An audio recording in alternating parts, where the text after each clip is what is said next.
We didn't move to Maple Hollow for drama.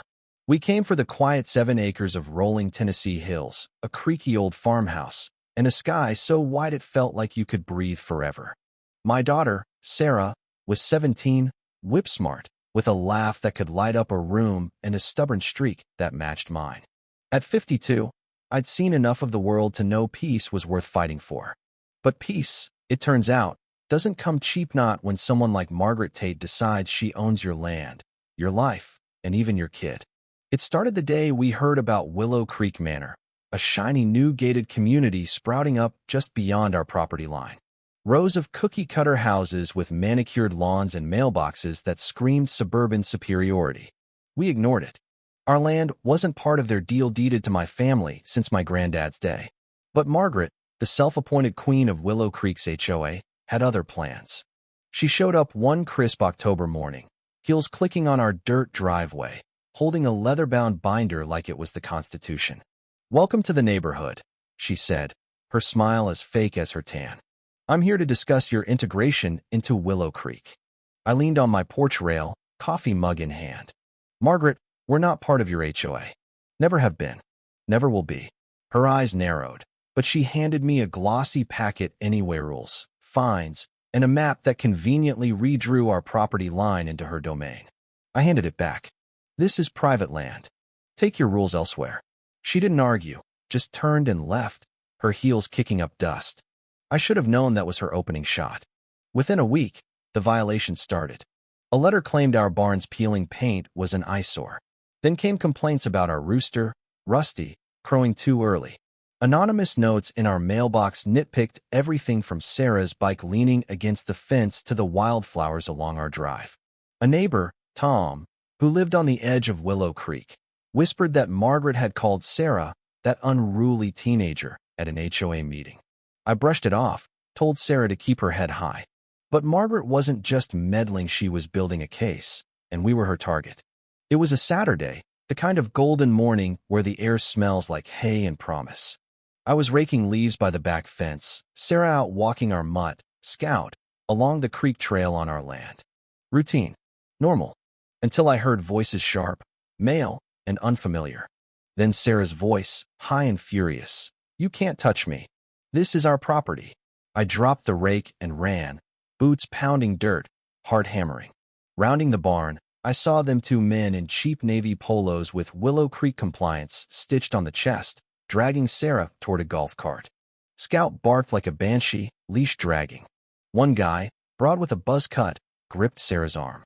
The other, skinny and nervous, kept looking over his shoulder. "Get your hands off my daughter," I roared, storming forward. The broad one didn't flinch. "She was trespassing on community grounds," he said, like that justified manhandling a kid. "Trespassing?" I spat. "You're standing on my land. That's my fence line, my grass, my kid." The skinny one stammered. Her dog, did its business on HOA property. I glanced at the patchy grass under their feet, our grass, not their manicured nonsense. "You're impersonating cops and grabbing a minor. That's a felony, pal." Sarah twisted free, eyes blazing. I told them I live here. They wouldn't listen.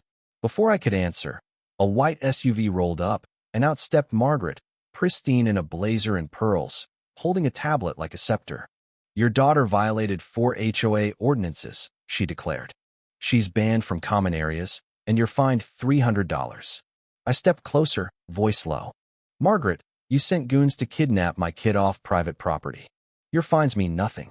Get off my land." Her smile didn't waver. "The board has redefined the boundaries. You're part of Willow Creek now." I laughed, cold and sharp. "You don't annex private land, Margaret. You're not Napoleon." She left, but the war was on. That night, a packet arrived: Willow Creek HOA compliance notice, listing violations. Our barn's color, Rusty's crowing, even Sarah's unregistered presence. By Monday, a metal sign appeared on our fence. "Willow Creek jurisdiction begins here." I tore it down and tossed it in the burn pile. Then came the newsletter. Willow Creek Monthly, delivered to every mailbox in the area, featured a grainy photo of Sarah feeding Rusty by the barn. The headline? "Teen suspected of disruptive behavior on community grounds." The article didn't name her, but called for vigilance against suspicious youth. Sarah came home from school, face pale, and handed me the paper. "They're saying I'm dangerous," she whispered. My blood boiled. Margaret wasn't just after our land, she was after my daughter. I called my sister, Ellen, a lawyer who'd taken on corporate sharks and won. "Send me everything," she said. Letters, photos, footage, every scrap. We had security cameras, and Sarah had recorded the golf cart incident on her phone. I dug through months of HOA nonsense, every note, every violation. Then Margaret upped the ante. Tuesday night, I heard a crash. Sarah and I ran out to find our east fence solid cedar post smashed, with a Willow Creek flag staked in the dirt. Vandalism, bold as brass. I called the sheriff. Deputies took photos, but Margaret refused to talk, hiding behind her locked gate.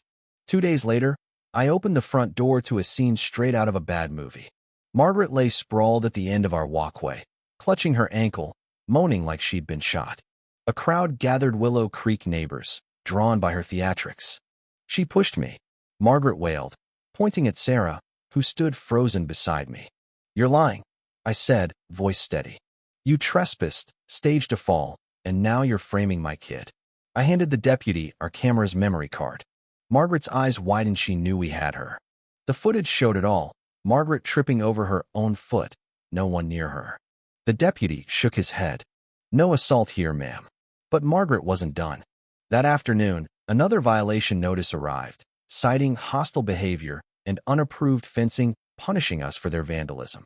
I called Ellen. "This is war," I said. She laughed, low and dangerous. "Good. Let's bury her." Margaret's next move was pure theater. Friday morning, she marched onto our lawn with a posse, 6 HOA members, a folding table, and a banner proclaiming Willow Creek disciplinary hearing. They set up like it was a county fair, complete with a pitcher of iced tea. Margaret stood on my porch, megaphone in hand. "This is your final chance to comply," she boomed. "Your violations threaten our community's integrity." I leaned against the doorframe. "You're trespassing, Margaret. This isn't a courtroom, it's my lawn."